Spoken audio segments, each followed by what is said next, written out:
قرآن و سنت میں رزق حلال کی اہمیت کیا ہے، اس حوالے سے کوئی روشنی فرمائیں۔ جو آپ نے سوال کیا ہے کہ رزق حلال کی کتاب و سنت سے اہمیت، اس حوالے سے اللہ تعالیٰ نے جگہ جگہ رزق حلال کا اللہ تعالیٰ نے قرآن مجید میں حکم دیا ہے۔ اللہ تعالیٰ نے رسولوں کے بارے میں فرمایا، رسولوں کو مخاطب ہو کر فرمایا یا ایھا الرسل کلوا من طیبات واعملوا صالحا، کہ اے رسولوں کی جماعت تم پاکیزہ مال کھاؤ، پاکیزہ چیزیں کھاؤ، واعملوا صالحا، اور نیک عمل کرو۔ رحمت کائنات صلی اللہ علیہ وآلہ وسلم نے ارشاد فرمایا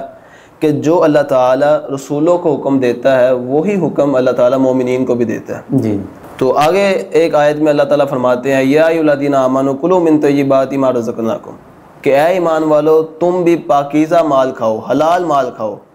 یعنی پاکیزہ مال کھاؤ، طیبات کھاؤ، حلال مال کھاؤ جو ہم نے تمہیں رزق عطا کیے۔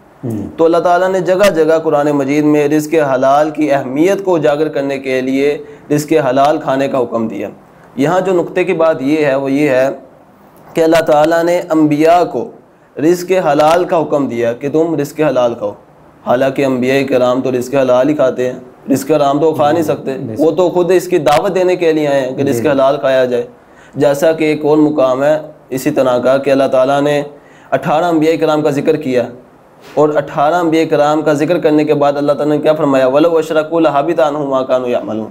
اگر یہ 18 انبیاء بھی ہمارے ساتھ شرک کرتے، یعنی مجھ اللہ کے ساتھ شرک کرتے، تو اللہ تعالیٰ ان کے بھی اعمال کو برباد کر دیتا، حبط کر دیتا۔ اب یہاں سوال یہ ہے کہ انبیاء تو توحید کی دعوت دینے کے لیے آئے ہیں، وہ تو شرک کر ہی نہیں سکتے، تو یہ اللہ تعالیٰ نے ہمیں سکھانے کے لیے، ہمیں سبق دینے کے لیے یہ فرمایا ہے کہ تم شرک سے بچ جاؤ، توحید پر آؤ۔ اگر انبیاء بھی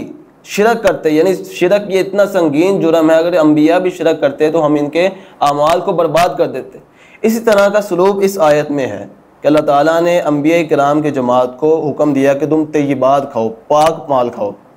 مقصود کیا تھا؟ مقصد یہ تھا کہ ہم سمجھیں،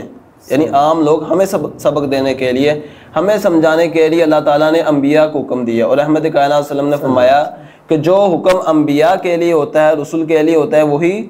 عام بندوں کے لیے ہوتا ہے، مومنین کے لیے ہوتا ہے۔ تو اللہ تعالیٰ نے اس میں رزق حلال کی اہمیت کو اجاگر کرنے کے لیے انبیاء کرام کو حکم دیا۔